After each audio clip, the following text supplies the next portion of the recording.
previous class we have started chapter number 7, system of particles and rotational motion. Alright, तो इसमें हम लोगों ने we have seen translation motion, which is one in which all the particles of body will have same velocity. In other words, we can say if the object is moving in the straight line, then it is the translation motion. And the same velocity उसी में मिलेगी हमें. And center of mass also we have seen. One of the definition हम लोगों ने देखी है. Other definition also we can see today. One of the definition of center of mass is that point where the applied force will produce the translation motion without any turning effect, है ना? तो generally जो symmetric body होती है उसके centre में ही रहता है ना. कोई रॉड हो गई, डिस्क हो गई, है ना, उसके सेंटर में रहेगा. अगर वो यूनिफॉर्म बॉडी है तो सेंटर में रहेगा, जहां से आप बैलेंस कर सकते हो उस बॉडी को. ये हमने देखा था that this scatter, if she is going in the straight line, it is called translation motion. And second case में she is turning about the vertical axis, that is rotational motion, which we'll see later on. Or determining the center of mass, if we know the coordinates of particles, so we can find out the center of mass की location m1 x1 plus m2 x2 upon total mass. Similarly, it can have y coordinate and z coordinate, and we can have center of mass in terms of position vector r1 and r2. ठीक है, उसमें x1 की जगह r1 आ जाएगा, ये r2 आ जाएगा, और यहाँ पर r हो जाएगा वेक्टर के फॉर्म में. ठीक है, तो that we have seen already. And numericals थे आपके ये वाला, है ना. तो इसमें हमने एक पार्टिकल को will take at the origin, same formula लग जाएगा जो ऊपर वाला क्वेश्चन था ना, ऐसा ही है. Distances are different. इसका कुछ 1 पॉइंट कितना 23 आ रहा है answer. m1 will be taken m and m2 they are 35.5 times heavier. उसका मास 35.5 m ले लेंगे. And x1 is given 0, x2 is given. Okay, there is some issue है ना. Just a minute.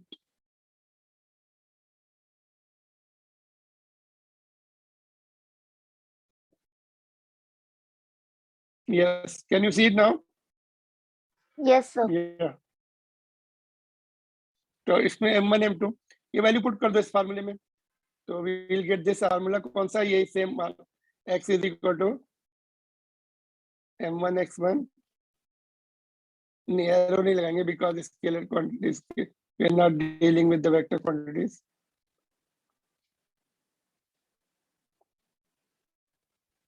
m1 plus m2 इसमें value put कर दे अगर हम, first term तो 0 हो जाएगा, second term 35.5 into 1.27 divide by total मास 36.5 हो जाएगा. If you solve it you will get this answer. This is your first, second question of NCERT book. 1.24 A naught from the hydrogen atom. जो hydrogen को यहाँ रखेंगे, chlorine यहाँ पर होगा, तो it is very close to the chlorine atom because it is massive. Chlorine is 35.5 times massive as compared to hydrogen atom, so it will be away from the hydrogen atom. ठीक है, this is okay, no problem. Yes, sir. ठीक है, और sorry, और फिर हमने ये आपको प्रैक्टिस के लिए दिया था. You can just do it, solve example. This also solve example, we did it, and this was done in the class itself. These two questions, and ये पोजीशन वेक्टर का था. इसमें as it is पुट करना, single फार्मूले से दोनों body we will get the position vector of center of mass. Did I have? Yes, इसको solution है, just we can make it bigger and you can see कितना आ रहा है इसका आंसर. देखो 3.5 ये आएगा. देखो दोनों की वैल्यू पुट कर दी, m1 की, m2 की, r1 r2, and total mass नीचे सॉल्व किया. It is coming 3.5 i cap plus 4.5 j cap. तो ये जो पहला कोऑर्डिनेट है, this will give you x coordinate, second one give you y coordinate. तो हम लोग सेपरेट जैसे पहले निकाला था, that we don't have to do it in the one relation itself. All the x y z coordinate will be obtained. ठीक है, तो आंसर इज दिस मच. ये वाला आंसर आ गया आपका. ठीक है, this is the answer. And extra point में नीचे मैंने बता दिया 3.5 किसको रिप्रेजेंट करेगा, x को, and 4.5 will represent y। Clear?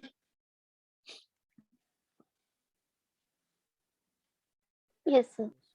If you have any difficulty, you can ask here. Formula we are using it directly. We are getting the results. तो position vector के टर्म्स में ऐसे निकाल सकते हैं डायरेक्ट, है ना? And now if the rigid bodies are there, यहाँ पे थोड़ा सा देखिए, रिजिड बॉडीज है ना, जैसे रॉड हो गई, डिस्क हो गई, सिलेंडर हो गया, क्यूब हो गया, है ना, in that all the particles are joint together. तो उसको कैसे कैलकुलेट करेंगे?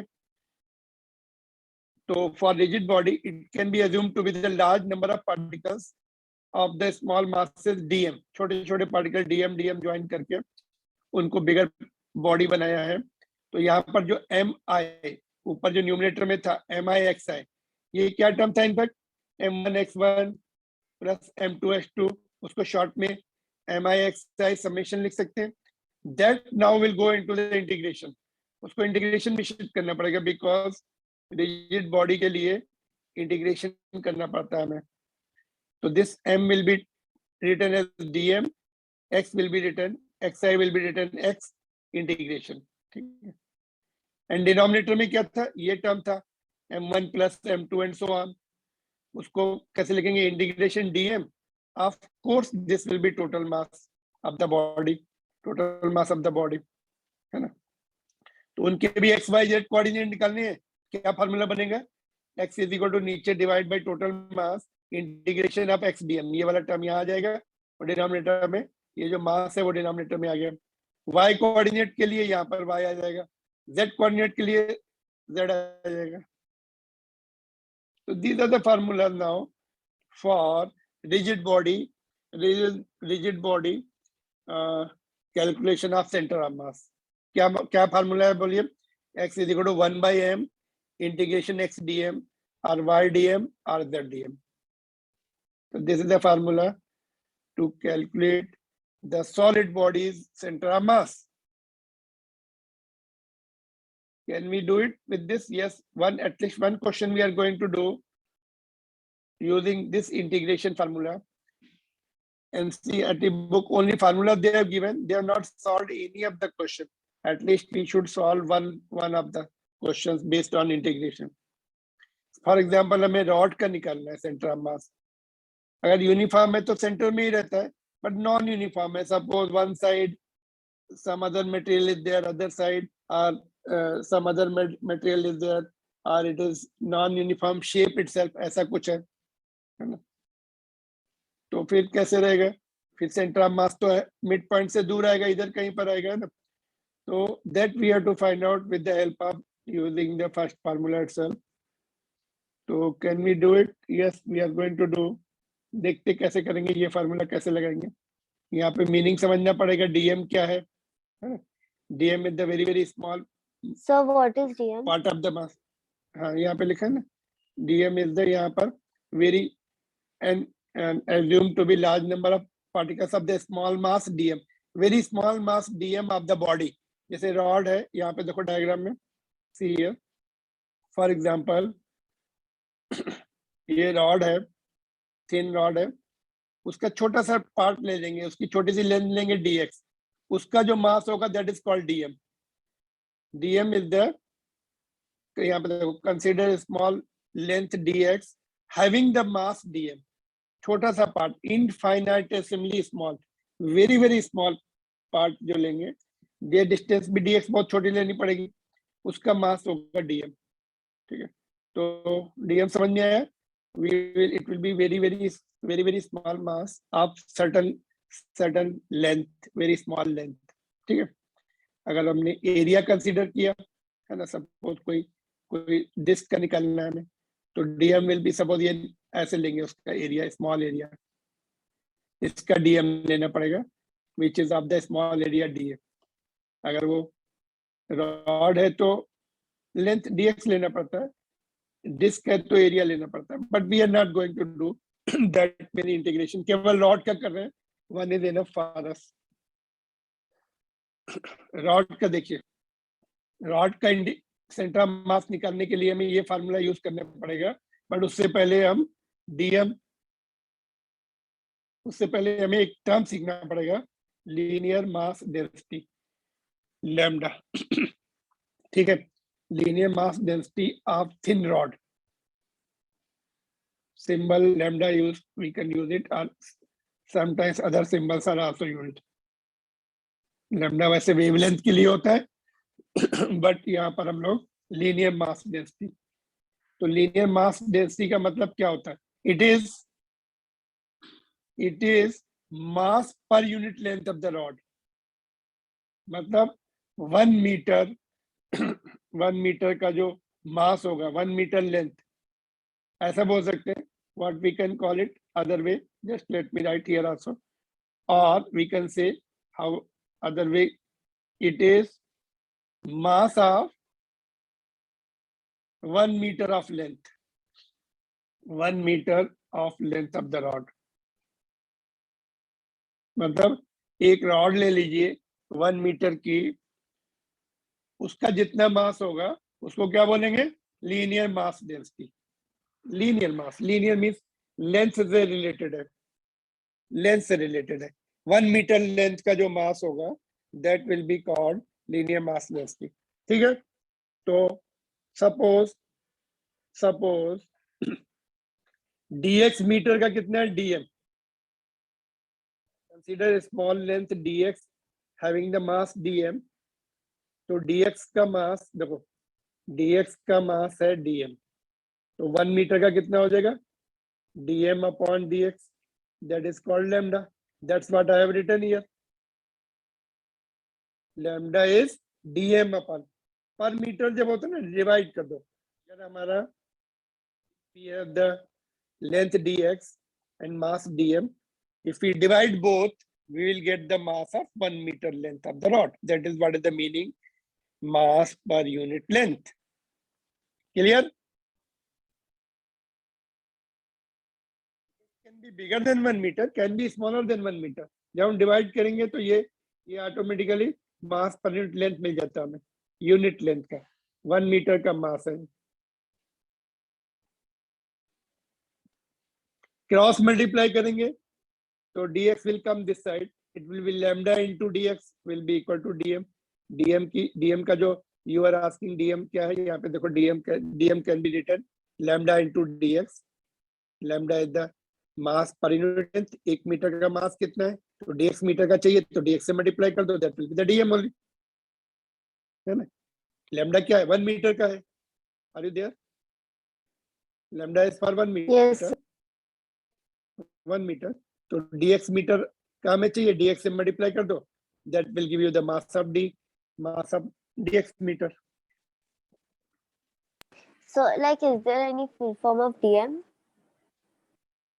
No, dm will always remain mass of very small part of the body।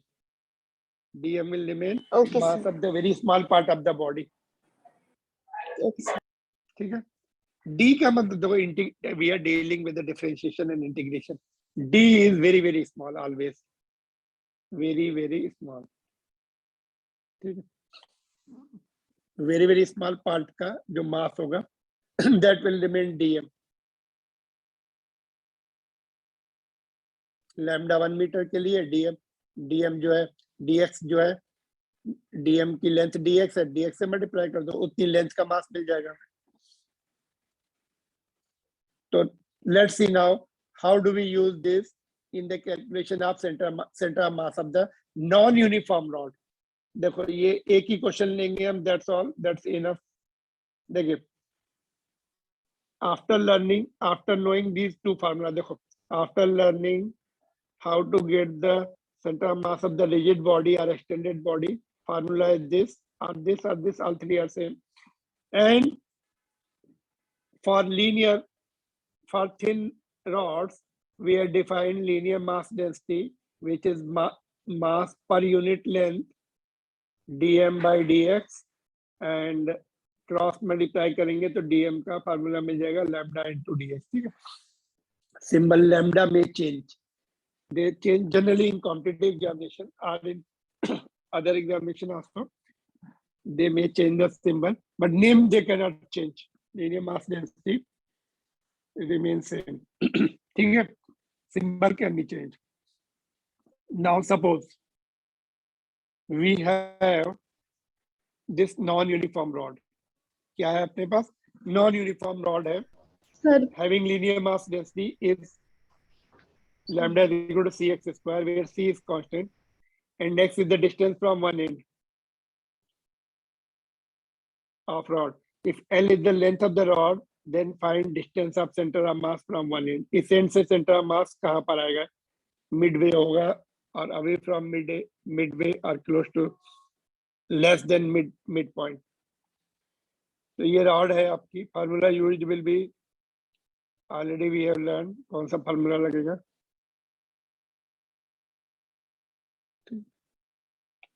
एक मिनट है. sir, please scroll up. Okay.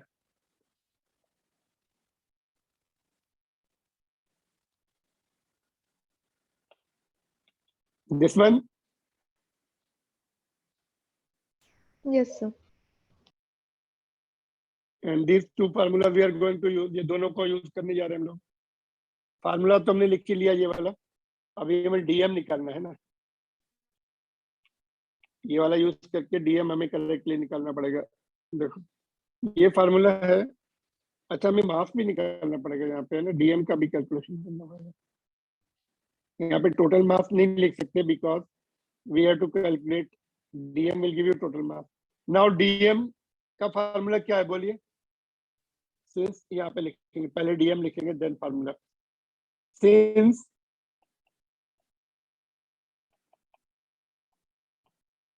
ठीक है.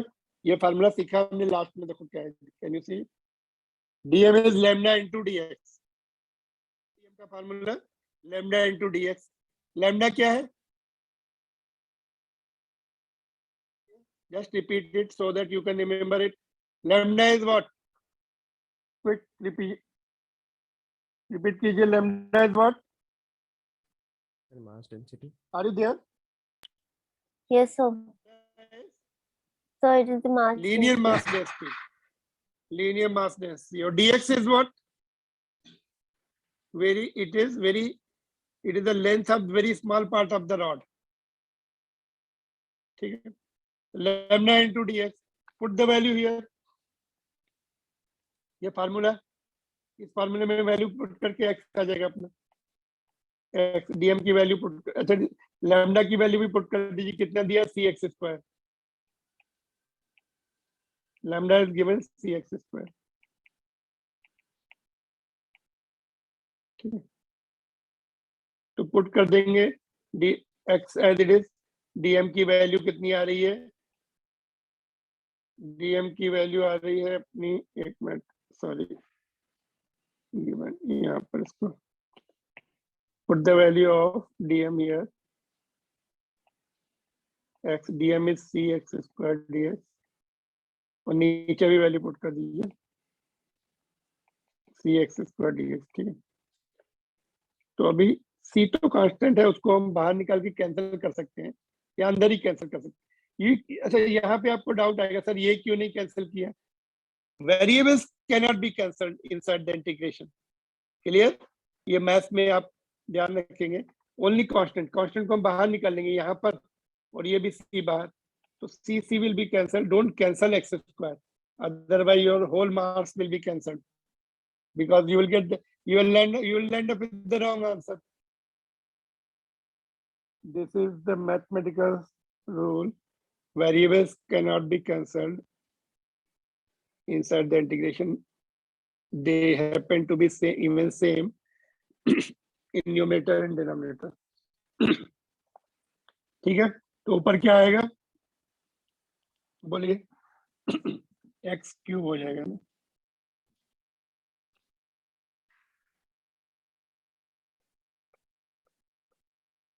All right. यहाँ तक ओके है. बोलिए क्विक रिस्पांस. Yes, sir. पर x पहले से ही था. नाउ लिमिट क्या लिखेंगे, 0 से लेकर L तक, क्योंकि ये dx जो है this can travel from year two year, नीचे भी 0 to L। तो एक्स क्यूब का इंटीग्रेशन बताइए जल्दी से।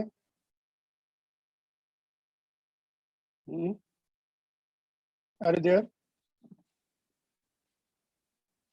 Yes, sir. क्या होगा integration x cube?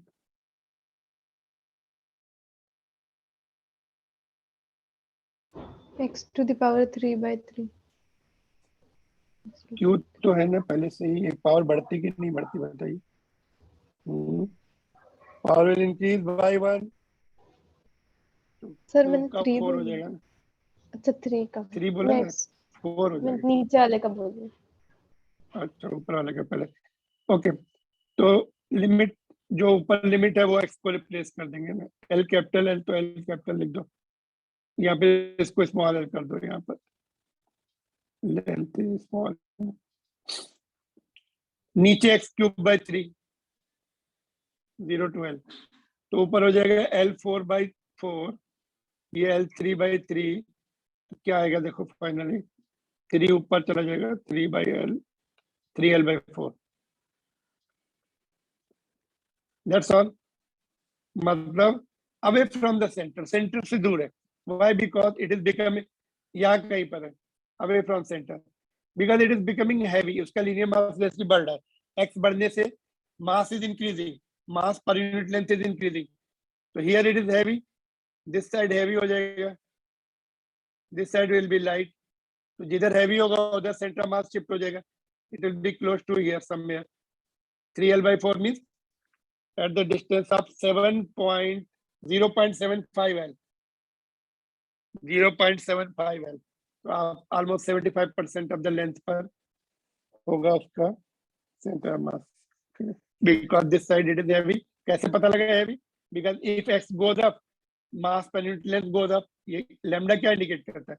Mass per unit length, it goes up, becoming heavy when you move from one end to other end, so 3L/4, got it?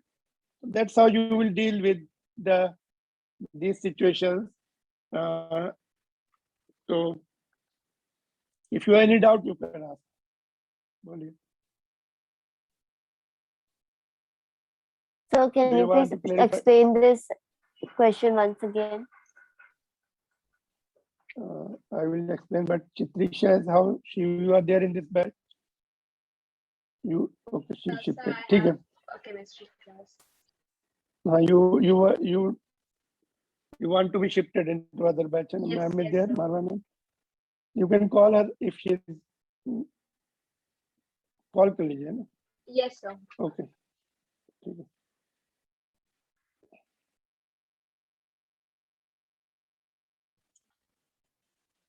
देखो ये formula लगाएंगे इसमें, you see this is the formula we are learn for integration, ये वाला formula यहाँ पे थोड़ा change कर देता हूँ, let us write the way the formula we have used. यहाँ पर देखो ये वाला बोथ आर सेम, देखो this is going to be total mass, but यहाँ पर ऐसे लिखना बेटर है, जो फार्मूला हमने यूज किया that should be written here, it can be equal to देखो एक्स dm upon dm, है ना? Later on you can write it like this, x dm upon m, है ना? ये टोटल मास देखो यहाँ पर, ये dm की वैल्यू, इंटीग्रेशन dm की value total mass, therefore next step में we can write it like this, but if total mass is not given, you have to use the first one, ये वाला formula use करना पड़ेगा, ये वाला। तो total mass was not given, तो DM भी हमने कैलकुलेट किया, तो we have defined linear mass density, that is the mass पर unit length of the rod, ठीक है? तो which is DM by DX, DM cross multiply करके हमने क्या मिला हमें, लैम्डा डीएक्स, है ना? लैम्डा इज द मास पर unit length multiplied by the small length of the rod जिसका मास डीएम है। तो यहाँ पर हमने लैम्डा वाज गिवन हियर, तो डीएम का फार्मूला भी हमने ऊपर सीखा है, लैम्डा डीएक्स, लैम्डा की वैल्यू पुट कर दी this one, C X square into DX, using the formula now putting the value of dm here also, c getting cancelled because they are the constant. We cannot cancel x square because they are the variables. तो x cube का integration आएगा x to the power 4, x square का आएगा x to the power 3, नीचे 4 और इसमें x to the power 4/4, x to the power 3/3. Limit लगा देंगे x की जगह l 4 हो जाएगा, यहाँ पर l क्यूब हो जाएगा. सेकेंड लिमिट इज 0, तो you don't have to do anything. Minus second limit minus करना, लोअर लिमिट में माइनस करना पड़ता है. सिंस इट इज 0, तो -0 इज नॉन सिग्निफिकेंट. तो यहाँ पर सॉल्व कर लो इसको, तो 3l/4. Got it?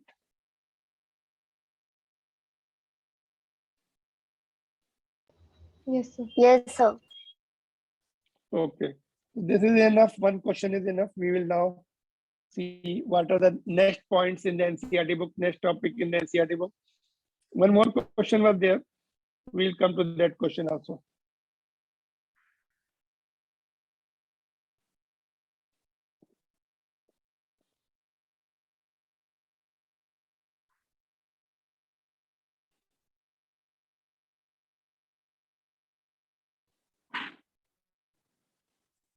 ठीक है, जैसे ये क्वेश्चन था, है ना, इसके लिए थोड़ा सा थियरी बता देता हूँ आपको कैसे करना है. So I wasn't able to solve this one. हाँ, we'll solve it. देखो, centre of mass of residual uniform flat body. Residual को हम रिमेनिंग बोल सकते हैं,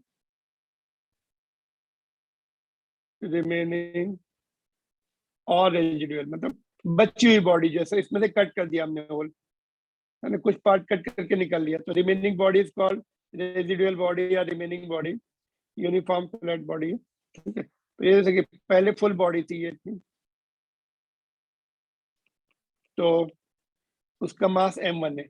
m1 is the mass of the complete body and r1 is its position vector of center of mass of complete body, r1 ये वाला. c1 उसका center of mass है. c1 is the center of mass of complete body. यहाँ पे लिख रहा हूँ ऊपर, c1 center of mass of complete body. ठीक है, तो उसका पोजीशन वेक्टर r1 है.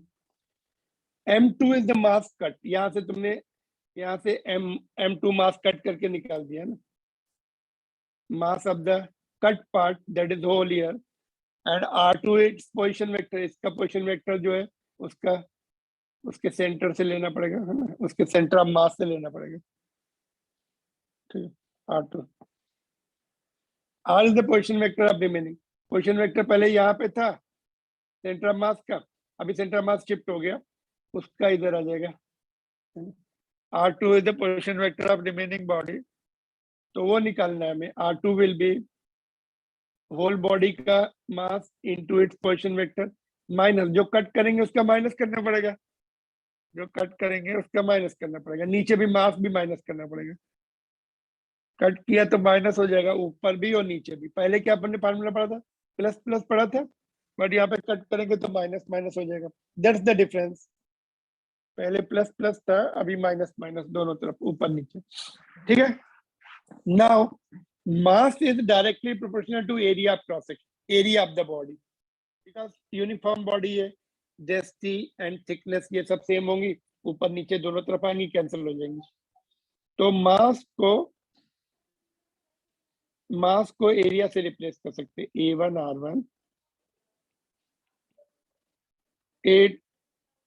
R1 minus A2 R2 upon A1 minus A2, है ना, एरिया के टर्म में कन्वर्ट कर दो. तो ये फार्मूला बन गया. एक्चुअली ये फार्मूला कट करते हैं तो ये फार्मूला यूज करते हैं. फ्लैट बॉडी है तो ये यूज कर लेंगे. अगर वो मास के टर्म में दिया है मास, तो ये यूज कर लेंगे. बहुत सारे सेम फार्मूला. मास को हमने एरिया क्रॉस सेक्शन के डायरेक्टली प्रोपोर्शनल से चेंज कर दिया, क्योंकि मास में थिकनेस भी आएगा, डेंसिटी भी आएगी, ऊपर भी आएगा, नीचे भी आएगा, कैंसिल हो जाएगी. तो एरिया लिखने से थोड़ा सिंप्लीफिकेशन फास्ट हो जाता है. तो ये फार्मूला यूज कर सकते हैं, बट हो A1 is the area of full body, A2 is the area of the cut part, area of the full body and A2 cut part का है, होल का है। तो ये यूज कर लीजिए, यहाँ पे फार्मूला देखिए, we can use this formula. ये फार्मूला हमने पहले बना लिया है ना, you can just see how did we make this formula, now you can use it here. देखो इसमें यूज करो अभी, फुल डिस्क का mass area pi R square हो जाएगा। तो फुल डिस्क का देखो A1 कितना हो जाएगा फुल डिस्क का, एरिया फुल डिस्क कितना होगा बोलो, पाई आर स्क्वायर। A2 क्या होगा, area of the hole, pi R square by 4 हो जाएगा। इसका इसका रेडियस हाफ है, ये कितना है, R/2 है। इसका R है, ठीक है। और R1 क्या होगा, अगर हमने यहाँ पे कोऑर्डिनेट सिस्टम बनाया, सेंटर को हमने ओरिजिन ले लिया, तो R1 जो है फुल डिस्क का तो वहीं पे रहेगा, सेंटर में ओरिजिन पर ही रहेगा, सेंटर से ही निकाल लें तो R1 इज 0। और सेकंड जो होल है उसका सेंटर से कितनी डिस्टेंस पर, सेंटर मास R/2 पर, सर R/2। R1 yes. तो बस इसमें वैल्यू पुट कर दो, R is equal to A1 R1 minus A2 R2 upon A1 minus A2। तो फर्स्ट टर्म तो पूरा 0 हो गया, सेकंड टर्म में pi R square by 4 into R/2 और नीचे आपका आ जाएगा pi R square minus pi R square by 4। If you simplify it तो पाई तो कैंसिल कर दो, सब जगह कॉमन लेके, ये हो जाएगा माइनस R³/8 और नीचे आएगा आपका 3, एलसीएम लेंगे 3/4, 3R²/4। If you further solve it, नीचे 6 ये माइनस R/6 बचेगा, therefore at distance R/6 from center in opposite direction, जिधर होल है उससे दूसरी तरफ, माइनस साइन क्या बता रहा है, दूसरी तरफ, in opposite direction, in opposite to hole, opposite direction of hole. ठीक है, तो आपका आंसर जो है R/6 है। इधर होल किया आपने तो इधर यहाँ कहीं पे आ जाएगा, अगर सर ऊपर होल बट किया तो नीचे आ Sir, जाएगा। Sir but we got minus R/6, then why हाँ, are तो we writing minus- positive? That's what I am explaining, opposite direction। somebody may say somebody may cut the hole here, तो उसका तो positive आएगा, है ना। तो इसीलिए मैंने डिस्टेंस लिख दिया, डिस्टेंस में distance is R/6 from hole. It can be this side also, somebody is cutting hole this side, उसका नेगेटिव आएगा, somebody is cutting hole this side, उसका पॉजिटिव आएगा, फिर both will fight। तो इसलिए डिस्टेंस Okay, लिखना है R/6 फ्रॉम सेंटर, तो opposite to the hole cut. अगर किसी ने होल इधर कट किया तो उसका इधर आ जाएगा, किसी ने ऊपर से होल कट किया ऐसा, उसका इधर आ जाएगा, किसी ने बोला ऐसे मैं तो होल ऐसे कट करूंगा, तो उसका इधर कहीं पे आ जाएगा। डिस्टेंस तो वही रहेगी ना, in any case R/6 distance रहने वाली। Got it? Yes, sir, got it. Yes.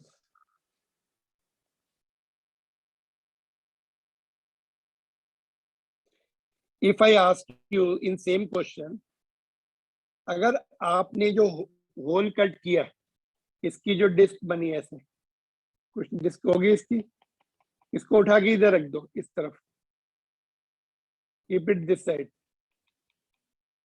तब सेंटर ऑफ मास किधर और शिफ्ट हो जाएगा, लेफ्ट में, और लेफ्ट में चला जाएगा, because this side is becoming heavy. तो सॉल्व कैसे करेंगे, यहाँ पे एक टर्म और ऐड करना पड़ेगा, A2 R3 प्लस A2 करना पड़ेगा, नीचे भी 3 पार्ट हो जाएंगे, 3 बॉडी हो जाएंगी, एक फुल बॉडी, एक होल का जो डिस्क है वो, तो प्लस 3 बॉडी यहाँ पे उसको ऐड करना पड़ेगा, ऊपर प्लस लग दिया हमने, तो उसका एरिया तो वही रहने वाला है A2, और उसकी लोकेशन चेंज हो जाएगी, R3 हो जाएगी सेंटर ऑफ मास की, और नीचे प्लस आपका A2 हो जाएगा, नीचे तो A2 कैंसिल हो जाएगा, A1 बचेगा।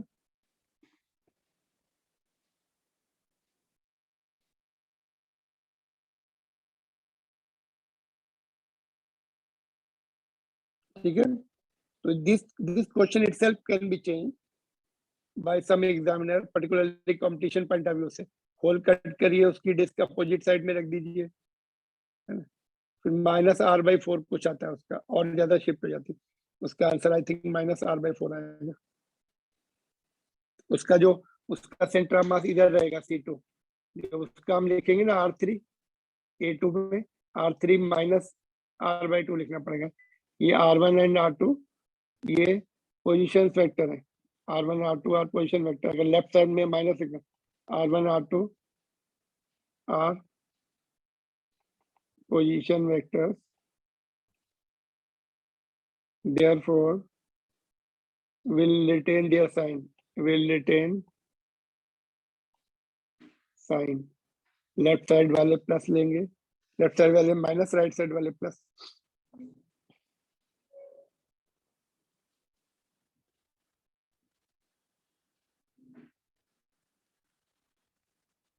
क्लियर, तो इसमें चेंज करके something new question can be found. Did I have that? No, I don't have that. ठीक है, no problem. So this is okay.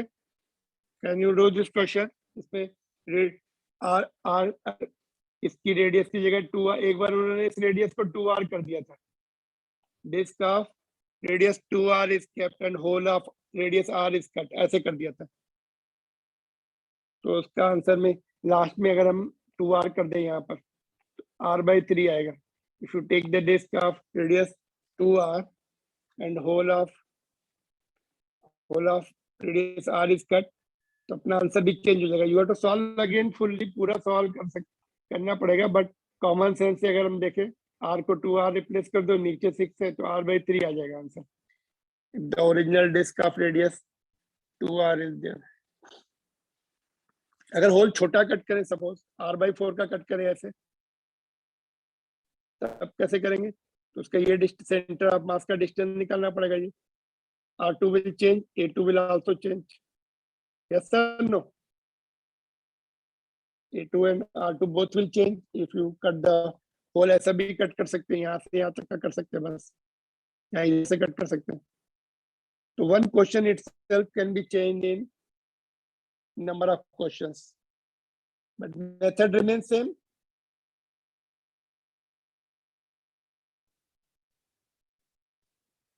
ठीक है कि नहीं, हो जाएंगे।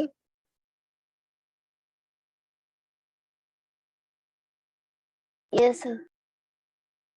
इसका सेकेंड पार्ट ट्राई कर सकते क्या, इसको हमने होल को, अगर हमने जो होल वाला पार्ट था, ये होल की जो डिस्क बनी है, इसको इधर रखने से do we get r/4 answer, -r/4। Try करना, आप नहीं आता तो बताना मुझे।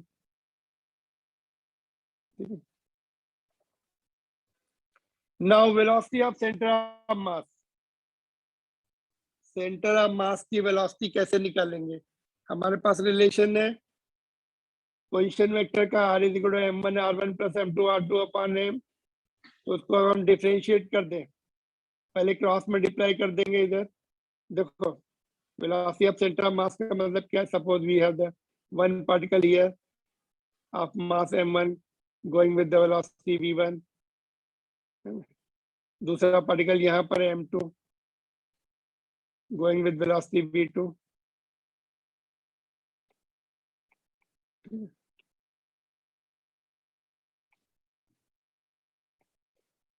तो what will be the velocity of centre of mass, तो वो निकालना है ना।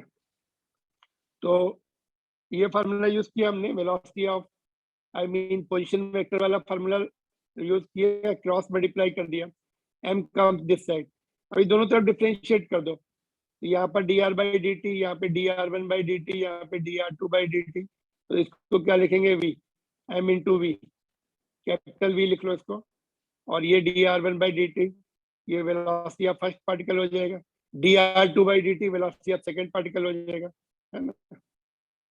तो what we get is v को m को नीचे भेज दो, तो velocity of centre of mass, v is the velocity of centre of mass, v1 is the velocity of first particle and v2 is the velocity of second particle। तो ये formula बन गया। तो यहाँ पर r जो था, r को v से रिप्लेस कर दो, और इनको v1 से रिप्लेस कर दो, इसको v2 से रिप्लेस कर दो, कुछ ज्यादा करने की जरूरत नहीं है ना। पोजीशन वेक्टर्स को जब हम डिफरेंशिएट करते तो वेलोसिटी बन जाती है। तो वेलोसिटी ऑफ सेंटर ऑफ मास जो है m1 v1 plus m2 v2 plus m3 v3 and so on, divide by total मास, और एक बार डिफरेंशिएट कर देंगे तो एक्सेलरेशन मिल जाएगा। यहाँ पर आ जाएगा a, यहाँ पर a1, यहाँ पर a2, है ना। तो v1 v2 को a1 a2 से रिप्लेस कर दो, तो velocity of acceleration of mass मिल जाएगा। तो these are the just direct points, you can just easily do it. या फिर बेसिक पे जाइए, ये फार्मूला मिल गया हमें, ये वाला, इसको डिफरेंशिएट कर दो, तो ये हो जाएगा एक्सेलरेशन ऑफ सेंटर ऑफ मास, ये हो जाएगा एक्सेलरेशन ऑफ फर्स्ट पार्टिकल, ये हो जाएगा acceleration of second particle. Suppose ये कई सारे पार्टिकल है, ये m1 है, ये एक्सेलरेशन a1 से जा रहा है इधर, ये पार्टिकल m2 है, ये एक्सेलरेशन a2 से जा रहा है इधर, तो उनका acceleration of centre of mass ही आएगा m1 a1। फाइनली m को नीचे दो इधर, तो m2 a2 plus m3 a3 upon total mass. तो ये जो सेंटर ऑफ मास के जो फार्मूले थे उनसे मिलता जुलता रिजल्ट आ रहा है। x को हटा के r किया हमने पोजीशन वेक्टर के टर्म से, r को हटा के v कर दिया, तो वेलोसिटी का सेंटर ऑफ मास की वेलोसिटी मिल गई, है ना। और वेलोसिटी को हटा के एक्सेलरेशन कर दिया, तो सेंटर ऑफ मास का एक्सेलरेशन मिल गया। So that's how we get the relation for center of velocity of center of mass and acceleration of center of mass. One thing is you have to keep it in mind, they are the vector quantities. You have to keep the vector addition in your mind. Without vector, using the vector, you cannot get these relations. अगर same direction में जा रहे तो सब plus हो जाएंगे। If one is happening, if some of them are going in opposite direction, तो minus हो जाएंगे। बट अगर 90 डिग्री पे जा रहे हैं फिर कैसे करेंगे? तो then you have to take the proper help of vectors. 90 degree पे जा रहे हैं या 60 डिग्री पे जा रहे हैं दो पार्टिकल्स, तो पूरी वेक्टर की हेल्प लेनी पड़ेगी। Without vector addition you can't get the final answer right. ठीक है, तो 2 क्वेश्चंस, एक velocity of centre of mass का कर लेते हैं, एक acceleration of centre of mass का कर लेते हैं, या फिर आप अपने आप ही कीजिए। Already many times we have done similar question, already पीछे कर चुके हैं हम। Can you see? यस देखो, वेक्टर लॉ को ध्यान में रखते हुए करना है आपको। 2 particles each of mass 1 kg are moving in opposite direction, each with the speed of 2 meters per second. Find velocity of center of mass. Very easy question. और ये वाला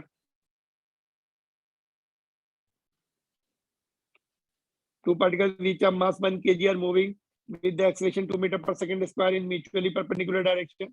Find the magnitude of their acceleration. ये important question है।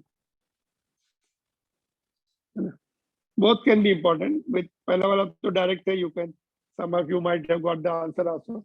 तो ये vector हमने किए थे ना पीछे, beginning of this chapter also, the beginning of कौन सा था, हम मोमेंटम कंजर्वेशन का था ना question, moving at right angle to each other, तो मोमेंटम को हमने वेक्टर से सॉल्व करना था, कोलिजन में किया था। तो similar to that, these both the questions are there which we did in the collision. वहां पे किए हुए, तो you can take the help of that 2 questions and solve this. इसको होमवर्क में सॉल्व करके भेजिए। Yes, sir. Still many of you are not doing the homework. पता नहीं तुम लोग को क्या प्रॉब्लम है, होमवर्क से पढ़ाई करते ही नहीं बिल्कुल तुम लोग, मेनी ऑफ यू। अभी भेजेंगे। You are the vacation also Yes, sir. Will everybody। send. So this class will not be there till 13th. All right. So you have to prepare for your unit test also. Unit to the Newton's laws of motion, chapter 2 to chapter 5. Work power energy नहीं है उसमें। Up to the laws of motion, we have the paper 40 marks. We will have the 1 mark question, 2 mark question, 3 mark question. No negative marking. तो जो negative marking नहीं है, तो जो objective questions होते हैं जिसमें ऑप्शन दिए होते हैं, don't leave that. At least half marks you will get if you do it right. उसको सॉल्व भी करना है तो you will get the full marks, but if you don't solve it, you don't know, then also you tick mark it. उसका option लिखिए, तो if it is right you will get at least half marks. तो negative marking नहीं होती है तो कोई भी क्वेश्चन नहीं छोड़ने का कभी भी, even subjective also. You write something related to that point. If you don't remember, तो उससे रिलेटेड उसके आसपास का लिख के आइए, तो you are likely to get half marks. If you leave it, nobody will give you half marks. Yes, sir. Moving to the next one. Yes, ये सेंटर ऑफ मास का ये कर सकते हैं, you can just leave it. Motion of centre of mass. तो अभी तक हमने सिंगल पार्टिकल का मोशन डिस्कस किया था, अभी मल्टीपल पार्टिकल के मोशन को डिस्कस करें। तो suppose one particle is going in this direction, other is going in direction, in which direction centre of mass will go. Centre of mass इधर, third, suppose third particle is this side, m3 a3, तो in which direction centre of mass will be accelerating. तो अभी जो हमने topic किया वही that relation we are taking. Suppose m1 be the particle on which force f1 is acting. f1 will be, and its acceleration is a1. तो f1 is m1 a1. Second particle के ऊपर force f2 लग रहा है, which will be equal to m2 a2 Newton second law से, है ना? And their acceleration of center of mass, है ना? यहाँ पे क्या लिखेंगे? से acceleration of their center of mass is given by this relation, m1 a1 plus m2 a2 and so on divided by total mass. Cross multiply कर लो, इसको इधर ले आओ, ma हो जाएगा, and this side m1 a1 plus m2 a2 plus so on. तो यहाँ पे क्या लिख सकते हैं? f1 लिख सकते हैं, इसको क्या लिख सकते हैं? f2 लिख सकते हैं। तो these all forces, इसके ऊपर फोर्स f1 लग रहा था, इसके ऊपर फोर्स f2 लग रहा था, तो ये सब मिलके टोटल एक्सटर्नल फोर्स हो गए, है ना? तो ये न्यूटन सेकंड लॉ बन गया। देखो लेफ्ट साइड में क्या, लेकिन a the centre of acceleration of centre of mass और m is the total mass which is equal to net external force on the system, है ना? अलग अलग फोर्सेस लग रहे हैं, उनका सबका सिंगल फोर्स निकाल लो, ठीक है? सिंगल फोर्स निकाल लो, टोटल मास भी निकाल लो। तो वो टोटल मास कहाँ, वो सिंगल फोर्स लगाना कहाँ पे? सेंटर ऑफ मास पे लगाओ, तो you will get the same result as it was originally. देखो यहाँ पर, देखो जस्ट लिसन, यहाँ पर what result we get above equation. ये वाली equation states that centre of mass of the system of particle moves as if all the mass of the system was concentrated at the center of mass and all the external forces were applied at that point. क्योंकि finally में ये result मिल गया। देखो that indicates all the forces are applied। देखो ये equation मिल गई। अभी इसको हम क्या समझ सकते हैं? ये सभी पार्टिकल को हटा दिया, सब सिंगल मास बना दिया, ये ऐसे बना दिया। देखो सभी पार्टिकल को m1 m2 को सब एक साथ कर दिया, ये टोटल मास हो गया m। फोर्स कहाँ लगाना है? उनके जो भी सेंटर ऑफ मास पे है उस पे, उसका ए क्या है? सेंटर ऑफ मास का एक्सीलरेशन है। तो वहां पर नेट फोर्स अगर तुम सेंटर ऑफ मास पे लगा दो तो it will B same result. देखो ऐसा समझ लो, अंडरस्टैंड लाइक दिस। ये रॉड है ना, इस पे एक फोर्स इधर लगा रहा है F1, एक फोर्स इधर लग रहा है F2, एक फोर्स इधर लग रहा है F3, तीनों का वेक्टर सम ये रॉड कहीं ना कहीं जा रही होगी। सपोज ये रॉड ऐसे जा रही कहीं, या नेट फोर्स जो भी है, ये we assume that F1 is much bigger, तो ये ऐसा कुछ ऐसा जा रही रॉड, ये उसका डायरेक्शन ऑफ वेलोसिटी है, ठीक है। नाउ व्हाट यू डू, ये सबका नेट निकाल लो, सबका फोर्स एफ नेट निकाल लो, और उसके सेंटर ऑफ मास पे ये लगाओ फोर्स, तो it will go as it was going earlier, जैसा जा रही थी जिस डायरेक्शन में। Suppose it was going in this direction, it will go in this direction. Suppose it was going in this direction, it will go in this direction. In that case, net force will come this side. सबका net force निकाल लो, तो it will be moving. You make it single force and apply at center of mass. Center of mass कहीं ना कहीं उसका तुम्हें पहले calculate करना पड़ेगा, तो same effect will be produced as it is multiple forces are acting on the rod and rod is moving in certain direction. तो आप सबका नेट फोर्स निकाल लो, सेंटर ऑफ मास कैलकुलेट कर लो, और वहां पे नेट फोर्स लगा दो, तो rod will be moving as it is originally moving, as it was originally moving with the multiple forces. That's what they want to say. The center of mass of the system of particle moves as if all the mass of the system was concentrated at the center of mass at that point, and all the external forces are applied at that point. So that is what is the meaning here. तो centre of mass की दूसरी definition आ गई, centre of mass की ये दूसरी definition है, ये NCERT book definition है, और we can write this also, ठीक है।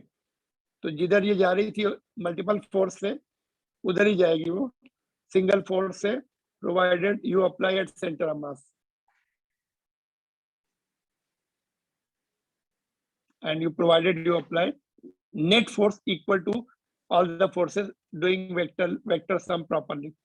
So that's how the motion of center of mass is explained. अगर आपको बोला जाए सेंटर ऑफ मास का मोशन एक्सप्लेन करो, तो आप ऐसे एक्सप्लेन करेंगे, और सेंटर ऑफ मास की डेफिनेशन भी यहाँ पे आ जाएगी, other definition of center of mass. Clear? Yes, So sir. these are the points given in your textbook. ये चैप्टर में थोड़े से ये पॉइंट्स जो दिए हैं, ये आपको मैंने ब्रीफ करके लिखा है। एनसीईआरटी बुक में थोड़ा सा लेंथी दिए हुए हैं और थोड़ा सा एक्सप्लेनेशन कम है वहां पर, तो you can just right it from these notes. Diagrams भी नहीं है वहां पर, तो थोड़ा सा आपको कंफ्यूजन हो सकता है। I have made the diagram to explain this, rough diagram बना लिया अपने एक्सप्लेनेशन के लिए। Alright, so this is what is explained, motion of center of mass. I have explained here how this happening, different forces को single force बना के और ऐसे पॉइंट पे लगाना है जो सेंटर ऑफ मास हो, तभी it will go as it was originally going. अगर आपने कहीं दूसरी जगह पे लगा दिया तो same motion will not take place जो it was happening with the multiple forces, है ना।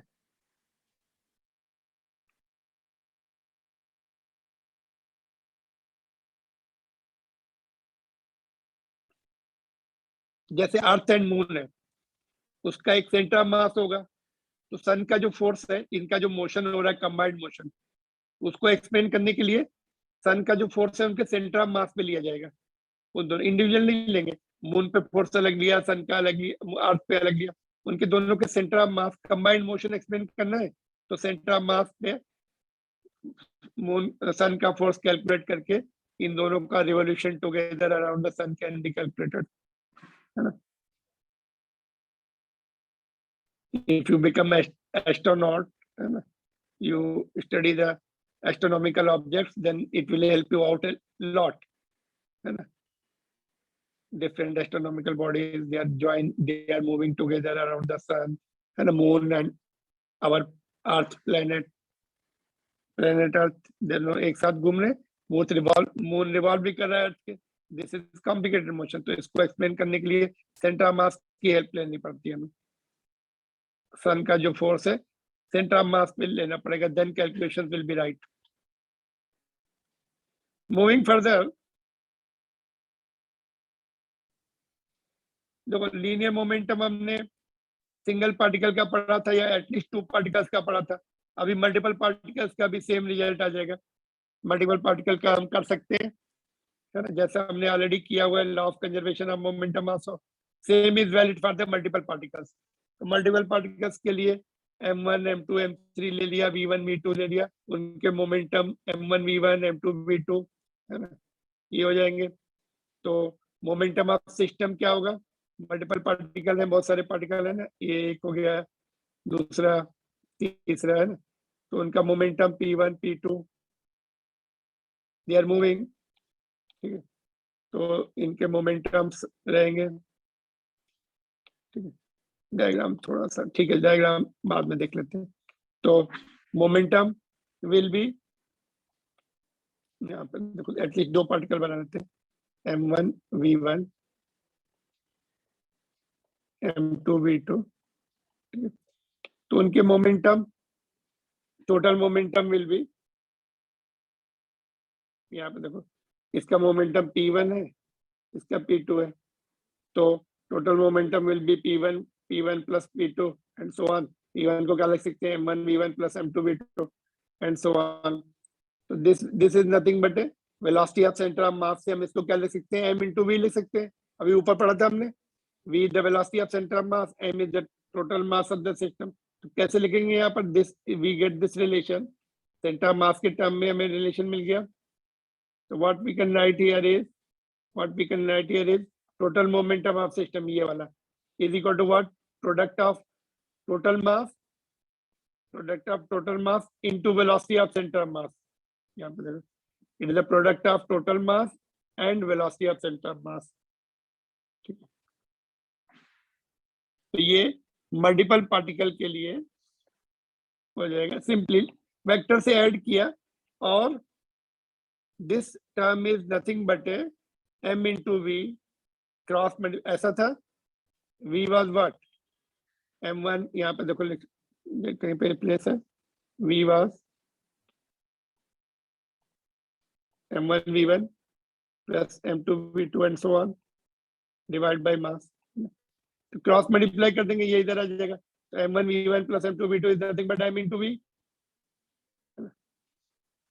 तो सभी पार्टिकल का अलग अलग ना करके हम टोटल मोमेंटम हमें निकालना है। अगर हमें टोटल मोमेंटम निकालना है, टोटल मास पता है, वेलोसिटी ऑफ सेंटर ऑफ मास पता है, तो यहाँ से निकाल सकते हैं टोटल मोमेंटम। इंडिविजुअल पार्टिकल का हमें पता करने की जरूरत नहीं है। Now if we differentiate this equation, differentiating this equation with respect to t, तो इधर dp by dt आ जाएगा, इधर m dv by dt, तो m dv by dt is m into acceleration of center of mass, ये acceleration of center of mass। तो हमें ये relation बन गया, न्यूटन सेकंड लॉ बन गया, rate of change of momentum of system of particle is equal to net external force, second law. और if net external force is 0, momentum of system of particle remains constant. Already we have done this, 2 particle के लिए किया था, but it is valid for n number of particles. तो same law of conservation of, वहां पे हमने Newton third law से किया था, है ना, ऑफ कोर्स यहाँ पे न्यूटन सेकंड लॉ यूज किया हमने। इक्वेशन थोड़ी डिफरेंट है, तो न्यूटन सेकंड लॉ से काम चल गया, हमें ये मिल गया। तो यहाँ पर हमने नेट एक्सटर्नल फोर्स 0 है, मोमेंटम कांस्टेंट। तो momentum is conserved for n number of particles even if net force acting on the particles is 0. They are all moving with the constant velocity. इसका मतलब एक्सेलरेशन नहीं है। तो देखो इसके 2 example हैं एनसीईआरटी बुक में, देखिए, linear momentum of system and conservation. यहाँ पे कंजर्वेशन ऑफ मोमेंटम भी लिख सकते हैं, and conservation of law of conservation of momentum and law of conservation of momentum.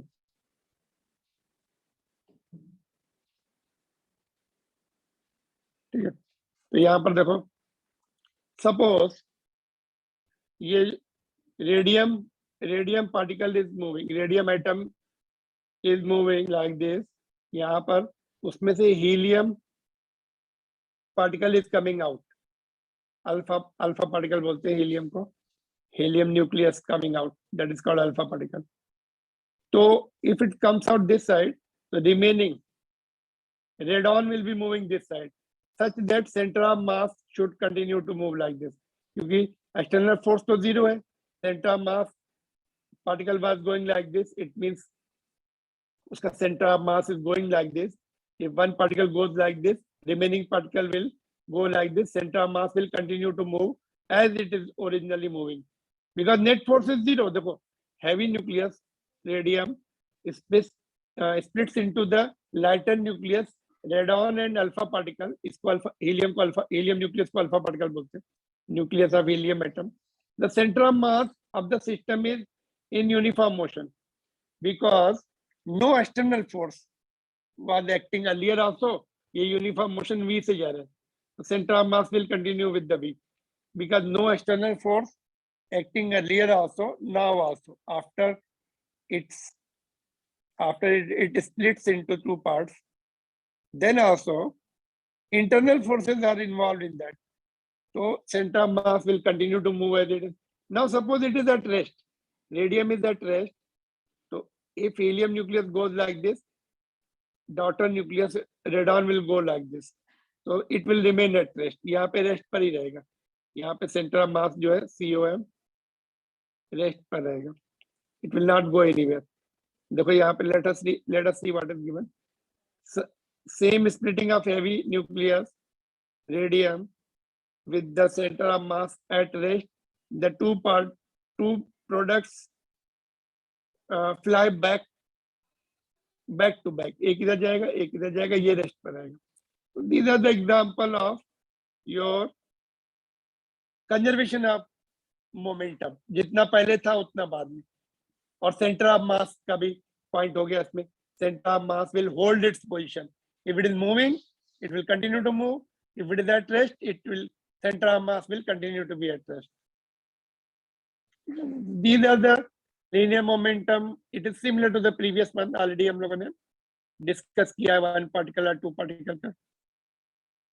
But it is put differently slightly. तो ये सब पॉइंट देख लीजिए, अगर आपको क्लास में कराए जाते हैं, they will ask you, but generally they are avoided. इस पे क्वेश्चंस आते हैं. Theory part then also you are supposed to know.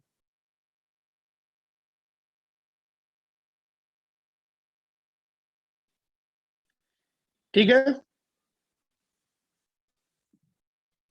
Yes, sir. These are taken from your textbook. थोड़ा सा उसको simplify करके मैंने लिखा है इसको.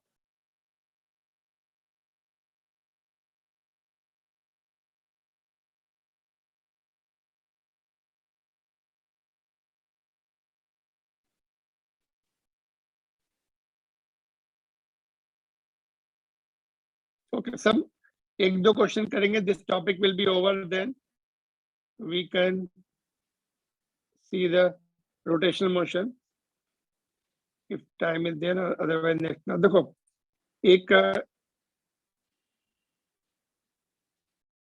ये जो ऊपर हमने जो जितने भी डिस्कस किए ना, whatever the point we have discussed in center of mass problem, all the positions, velocities and accelerations are with respect to ground. ऊपर हमने जितने भी लिए A1, A2, V1 है ना, V2 एक्सेट्रा, सब ग्राउंड की रिस्पेक्ट में रहते हैं.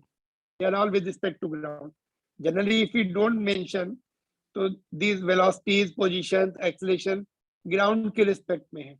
They are not with respect to other moving objects. ठीक है, तो ये पॉइंट आपको ध्यान रखना है. तो सब ग्राउंड की रिस्पेक्ट में लेने पड़ते हैं हमें. Now suppose shift, ये अब M1 and M2 are here. यहाँ पर एक एंड पे रखे हमने, दूसरा दोनों के बीच में distance is something which we are not interested. उनका दोनों का सेंटर ऑफ मास कहीं पर है, depending upon which one is heavier. तो centre of mass will be somewhere in between. तो इसका जो सेंटर ऑफ मास का फार्मूला क्या होगा, m1 x1 plus m2 x2 upon total mass. ठीक है, नाउ सपोज इसको हमने इधर शिफ्ट कर दिया, यहाँ पर delta x1 is the shift of m1 with respect to ground, सब ग्राउंड के रिस्पेक्ट पे हमें एक्सप्लेन करने पड़ेंगे। एंड डेल्टा x2, ये इसको हम इधर भी शिफ्ट कर सकते हैं, we can shift it anyway depending upon the situation. Delta x2 is the shift of m2, उधर भी ऊपर भी शिफ्ट कर सकते हैं, डजंट मैटर। तो delta x2 is the shift of m2 with respect to ground, this is also with respect to ground. तो centre of mass shift हो जाएगा, यस इट में शिफ्टेड, सेंटर ऑफ मास में shift get shifted.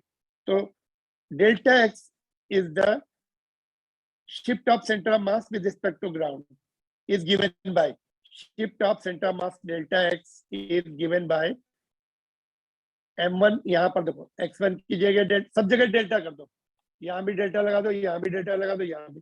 मास तो constant है, उसमें कोई change नहीं होगा, बट पोजीशंस चेंज हो रही हैं, change of positions are represented by delta x, है ना। अगर हमने राइट शिफ्ट किया तो उसको प्लस लेंगे, लेफ्ट शिफ्ट किया तो माइनस लेंगे, अगर ऊपर शिफ्ट किया नीचे शिफ्ट किया तो आई कैप जे कैप से करेंगे। फिर अगर हमने कुछ परपेंडिकुलर डायरेक्शन में शिफ्ट करना शुरू किया तो आई कैप जे कैप पे शिफ्ट हो जाएंगे। Are you getting this? If we move in the opposite direction, so we retain minus. But if we move in the 90 degree, vector quantity के साथ डील करना है, तो better come to the I cap, J cap, K cap. ठीक है, opposite direction में तो minus से काम चल जाता है, एक I cap होगा, दूसरा माइनस I cap होगा, but that we don't write, minus is enough. But 90 degree पे जो शिफ्ट होते हैं उसमें I cap, J cap रखना पड़ता है। So this is the point you have to remember. इसका एक क्वेश्चन करेंगे, that's all, that will be enough. अगर सेंटर ऑफ मास शिफ्ट ही नहीं हो रहा है तो डेल्टा एक्स विल बी 0, ये 0 आ जाएगा। कभी कभी ऐसा हो सकता है कि आपने इसको इधर शिफ्ट कर दिया, इसको इधर शिफ्ट कर दिया, और सेंटर ऑफ मास जो है अपनी ओरिजिनल जगह पर है, इट इज नॉट शिफ्टिंग। ठीक है, सेंटर ऑफ मास कब शिफ्ट नहीं होता है? जब एक्सटर्नल फोर्स नहीं लगेगा तो सेंटर ऑफ मास शिफ्ट नहीं होगा।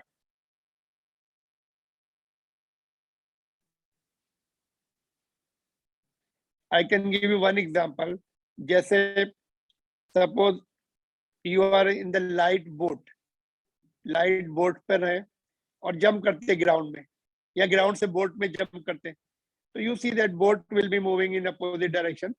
अगर आपने जंप किया तो फोर्स लगाते हैं, वो इंटरनल फोर्सेस में काउंट होता है।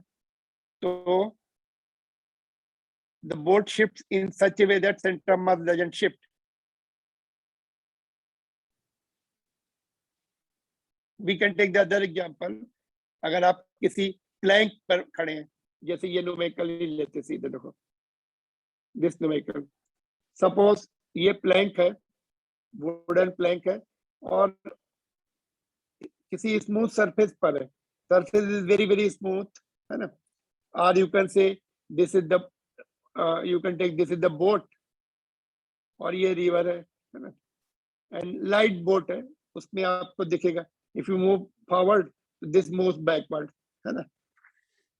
अगर ये आप सपोज ये वुडन प्लैंक है और आइस के ऊपर है, आइस का फ्रिक्शन बहुत कम होता है, ऑलमोस्ट स्मूथ होगा, हार्ड आइस है ना।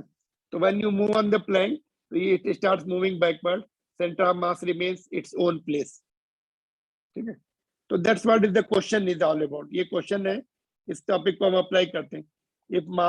if man of the mass m walks on the plank of the mass capital M, इसका capital M है, length L है, kept on the smooth surface, find the shift of plank if man goes from one end to other end, यहाँ से यहाँ चला गया, ठीक है, यहाँ पर आ गया, तो how much the plank will move backward? That's what is the question. Initially all are at rest, सभी रेस्ट पर है, ठीक है। तो कैसे करेंगे? ये फार्मूला लगाएंगे अभी जो हमने सीखा शिफ्ट का। तो since no external force is acting, देखो since no external force is acting, internal forces है उसके पैर के बीच में, एक्सटर्नल कोई उनको पकड़ के खींच नहीं रहा है ना, फ्रिक्शन है नहीं, यहाँ पर friction is 0।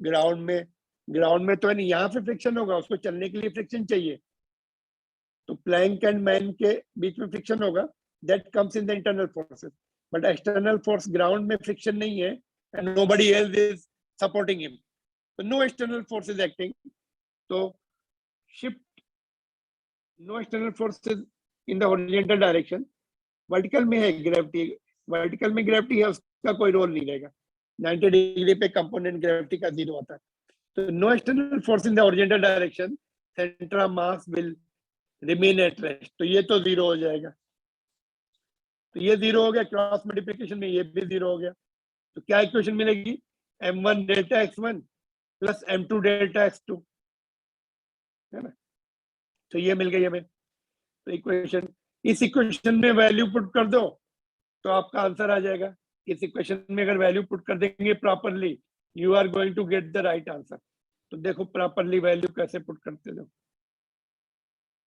Are you getting, ये हमने अभी सीखा, हमने शिफ्ट का फार्मूला, शिफ्ट में सब जगह डेल्टा आ जाएगा एक्स की जगह, ठीक है, अभी बोलते से ये man is walking on the plank and which is on the frictionless surface, no external force, centre of mass is going to remain there, हम आगे जाएंगे तो प्लैंक पीछे आता है, same thing is happening and the jumping from the boat, है ना, boat पीछे जाती है ना, जंप करो बोट से तो पीछे जाती है, और ट्रॉली भी देखते कभी कभी, लाइट ट्रॉली, वहां से जंप करो तो पीछे जाने लगती है, तो you experience this things in day to day life, तो now if shift of the plank with respect to ground is x2, plank कितना चला गया, x2 चला गया, है ना, ये प्लैंक को हमने x2 लिया शिफ्ट,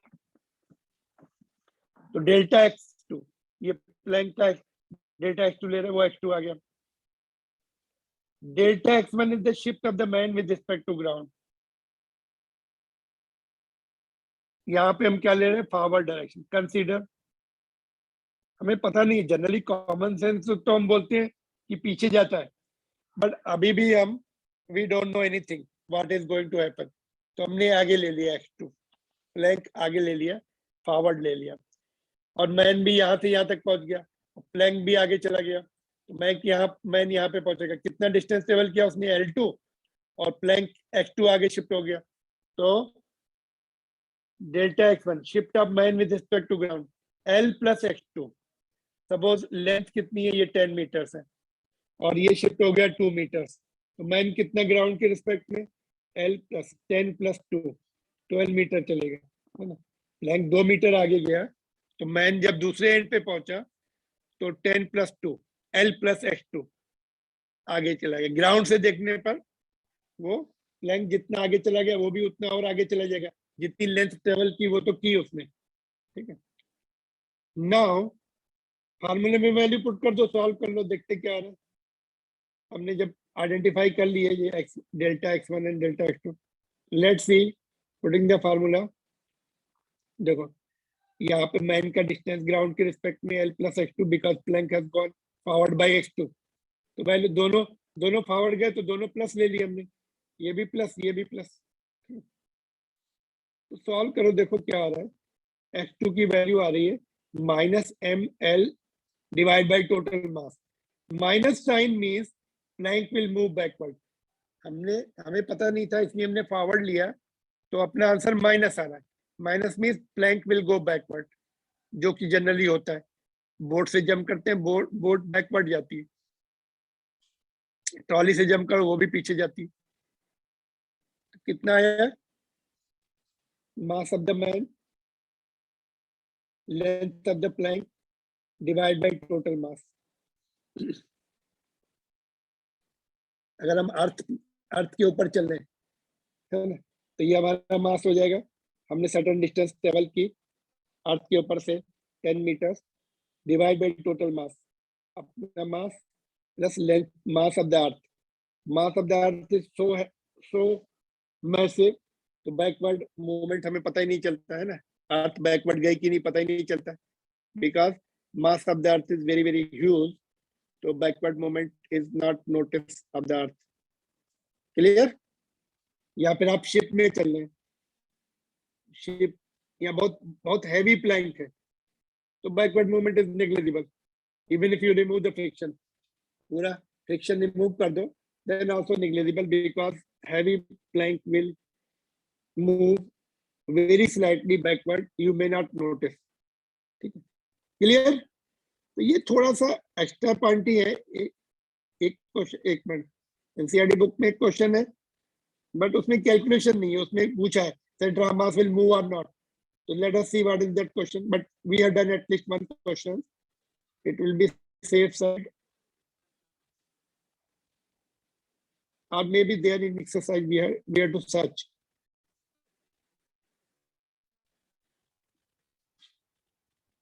एक क्वेश्चन है, I think I have to next class we can discuss that. This is clear?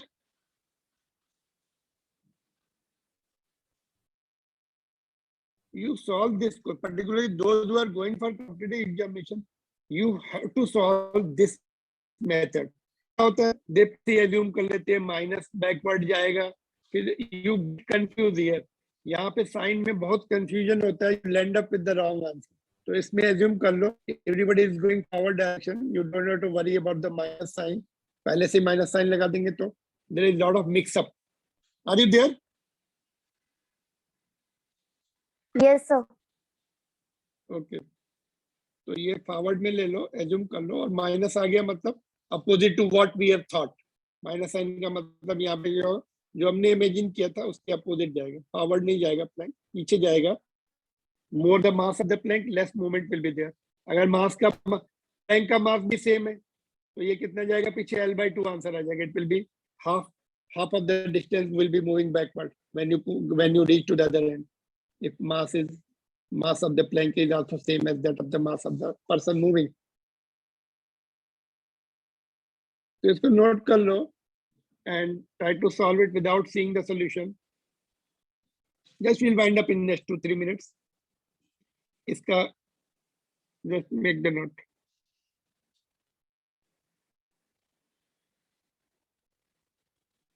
This is almost over. Next class we'll see the rotational motion, moment of inertia, angular momentum, and so on. अभी तक हम linear momentum पढ़ रहे हैं, rotational motion में angular momentum पढ़ेंगे, turning because of turning action. Okay, तो let's C NCERT book में. ये देखो, ये क्वेश्चन है एनसीईआरटी बुक में. एक तो child sits stationary at one end of the long trolley moving uniformly with the velocity v on the smooth horizontal floor. If child gets up and runs about the trolley in any manner, what is the speed of center of mass of trolley plus child system? तो answer है V only, since no external force acts, therefore since no external force acts, therefore center of mass will continue to move with the velocity v.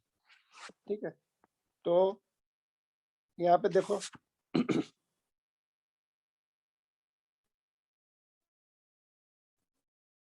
Smooth सा.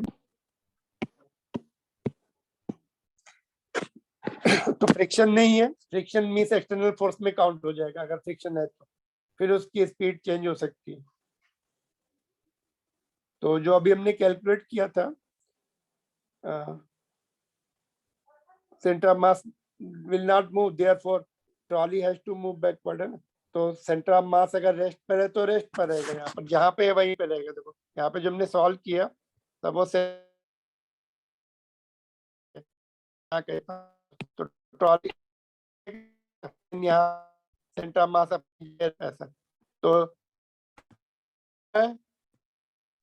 तो move with the v, no change will take place because centre rest पर तो rest पर रहेगा, move कर रहा है तो मूव करेगा. That's what we have learn, law of conservation of linear momentum. If no external force, तो न्यूटन फर्स्ट लॉ भी बोल सकते हैं ना. ऐसे ही यहाँ है, ये center of mass will also move if no external force. वहां पे सिंगल पार्टिकल के लिए सिस्टम ऑफ है. Got it? तो इसमें क्या लिखेंगे, मे बी नो चेंज.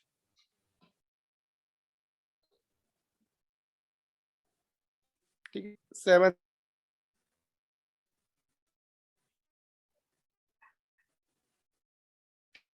थोड़ा अभी अभी Sir, this your is what- voice that's is all. cracking. यहाँ पे मैं end कर रहा हूँ. Okay. So we are. Could you hear me properly now? Yes, sir. Continue. ठीक है कि नहीं ये बताइए. यहाँ पे end लिख दो. Could you get this question or not? जल्दी बताइए. Otherwise we miss this question.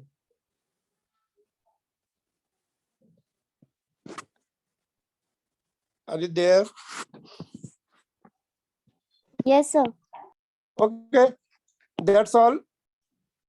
We will be now meeting after the vacations. Thank you.